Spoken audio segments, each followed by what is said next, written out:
रूही निहार की याददाश्त वापस लाने में हुई कामयाब और सभी के सामने दादी और रोली की काले सच का हुआ पर्दाफाश और निहार रूही का हुआ मिलन। जी हाँ दोस्तों, अब ऐसे में जब रोली निहार की कॉफी में नशे की दवा मिला देती है तभी रोली को निहार की कॉफी में नशे की दवा मिलाते हुए देख लेती है। तभी रोली कॉफी लेके निहार और समर के पास जाती है और जिस कॉफी में नशे की दवा मिली होती है वो कॉफी रोली निहार को दे देती है और जिस कॉफी में नशे की दवा नहीं मिली होती है वो कॉफी रोली समर को दे देती है। तभी निहार कॉफी पीने ही वाला होता है लेकिन रूही छुपकर समर को इशारा करती है और ये बताने की कोशिश करती है कि निहार जी की कॉफी में नशे की दवा मिली है, लेकिन समर रूही के इशारे को नहीं समझ पाता है और निहार नशे वाली कॉफी पी लेता है। वो कॉफी पीकर निहार को अजीब सा महसूस होने लगता है, उसकी आंखें भारी होने लगती हैं, शरीर सुन्न पड़ता जा रहा है और वो खुद को संभाल नहीं पा रहा। तभी समर कॉफी खत्म करके निहार के कमरे से बाहर निकल जाता है। रूही छुपते हुए समर के पास पहुंचती है और घबराहट में कहती है, समर, निहार जी की कॉफी में रोली ने नशे की दवा मिलाई थी। मैंने तुम्हें इशारा किया था समझाने के लिए, लेकिन तुम नहीं समझ पाए।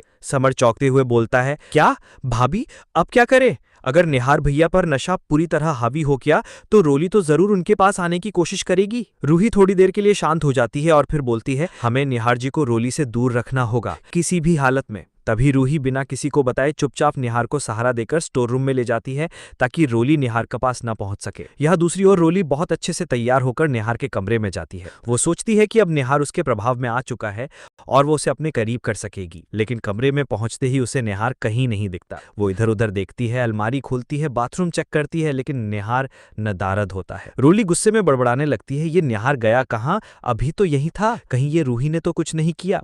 वो पूरे घर में निहार को खोजने लगती है लेकिन उसे अंदाजा नहीं होता कि निहार उसी घर के स्टोर रूम में रूही के साथ है और नशे की हालत में धीरे धीरे बेहोशी की ओर बढ़ रहा है। स्टोर रूम में निहार धीरे धीरे होश खोता जा रहा था। रूही ने निहार का सिर अपनी गोद में रखा और उसके माथे पर पानी की पट्टी रख दी। उसका दिल बेचैन हो रहा था। एक और डर था कि कहीं नशा निहार की सेहत पर बुरा असर न डाले और दूसरी ओर चिंता थी कि रोली निहार को फिर से अपने जाल में न फंसा ले। निहार बेहोशी की हालत में रूही का हाथ कसकर पकड़ लेता है और कुछ बड़बड़ाता है, रूही मत जाओ। रूही की आंखों से आंसू बहने लगते हैं। उसे यकीन हो जाता है कि निहार के दिल में आज भी वही प्यार है, बस याददाश्त की परतों ने उसे ढक दिया है। उधर रोली पूरे घर में निहार को ढूंढने के बाद हार मानकर अपने कमरे में चली जाती है, लेकिन अचानक से उसे ख्याल आता है स्टोर रूम। वो धीरे से चलती हुई स्टोर रूम की ओर बढ़ती है।